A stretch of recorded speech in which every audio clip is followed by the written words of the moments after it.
सर्वत रहे और इस जीत के अंदर बहुत से सामने के ऊपर ये पुण्य का कार्य है। तो विधायक जी पुष्पांजलि देते हुए इसी बीच में एक व्यक्ति का नाम लूंगा जो शिक्षा समिति की तरफ से लड्डुओं के साथ तोड़ करके फिर ये प्रसाद रूप में आपको मन मीठा करने के लिए आपके बीच में मिलेंगे।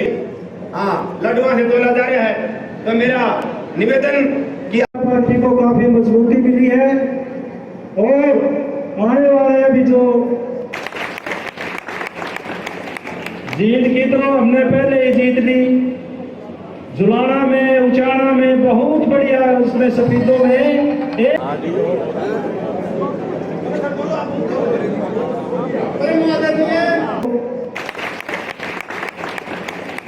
जीत की तो हमने नाम है शिव नारायण शर्मा। जिस समय भी याद कीजिए उस समय वहीं हाजिर हो जाते हैं, जहां सिमरिए वहां पाइए। इनके बारे में ये कहना चाहूंगा। और हमारी बेटी वृंदा, शिव नारायण शर्मा जी ने नाम भी बड़ा सोच कर रखा है। इनका नाम इनके माता पिता ने बड़ा सोच कर रखा। शिव और नारायण एक साथ ही मुझे मिले हैं, तो मैं इसलिए भी शिव नारायण जी का बहुत बहुत आभार व्यक्त करता हूँ। वृंदा बिटिया का भी, जिन्होंने बिल्कुल उसके अनुकूल ही उसका नाम रखा है वृंदा।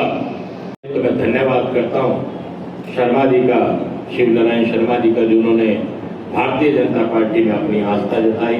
माननीय मोदी साहब जी में, माननीय नायब सैनी जी में अपनी आस्था जताने का काम किया। इसके लिए मैं इनका बहुत आभार व्यक्त करता हूँ। इनके आने से हमें बहुत मजबूती मिलेगी, क्योंकि सबसे बड़ी बात है कि शिव नारायण शर्मा जी ने जो अपना समय कांग्रेस पार्टी को दिया, अगर यही समय इस देश को भावना से जुड़े हुए भारतीय जनता पार्टी में अपना समय देते तो मैं कहता हूं कमाल हो जाती। लेकिन फिर भी अब आए हैं तो मुझे पूरी उम्मीद है कि इनके आने से भारतीय जनता पार्टी मजबूत होगी, और यही नहीं पूरे हरियाणा में ही मजबूती मिलेगी।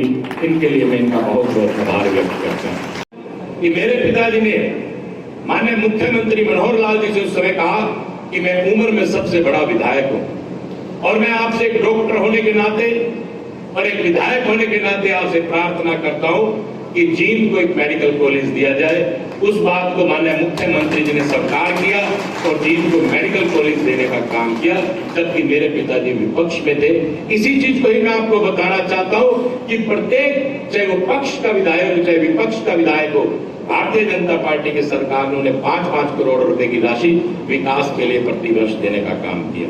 वही बात करें तो इस प्रकार से मैंने कहा कि मेडिकल कॉलेज बन रहा है, वहीं पर 150 सीट एमबीबीएस डॉक्टर की जो प्रति वर्ष हमारी बच्चियां या हमारे बच्चे बनकर निकलेंगे, ये फायदा हम लोगों को जींद के मेडिकल कॉलेज से होगा।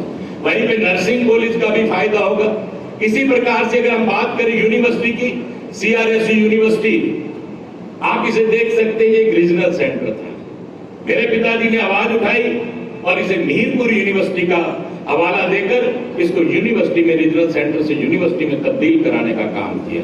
आज उसके अंदर अनेक कोर्सेज आ चुके हैं, PhD वगैरह भी जींद में होती है। उसी प्रकार से मैंने पिछले विधानसभा सत्र में आवाज उठाई कि यहाँ पर लॉ कॉलेज दिया जाए। हमारे जींद के बच्चे जो लॉ के लिए, वकील के बनने के लिए, वकालत करने के लिए उन्हें कुरुक्षेत्र, चंडीगढ़, दिल्ली और गंगानगर जाना पड़ता है, ताकि वो यहीं की यहीं रहकर ये कोर्सेज पूरा कर सके। इस बात को माननीय मुख्यमंत्री जी ने स्वीकार किया और जींद में लॉ कॉलेज देने का काम किया, जिसका इसी अप्रैल में पढ़ाई प्रारंभ हो चुकी है। वहीं पर बात करें हम भाखड़ा के पानी की, मैंने माननीय मुख्यमंत्री जी से कहा कि मुख्यमंत्री जी, जींद के अंदर ट्यूबवेल्स के सारे जींद चलता है। मैंने 14 ट्यूबवेल एक ही समय में पास करवाने का काम किया। तो मुख्यमंत्री जी ने कहा कि इतने ट्यूबवेल कैसे?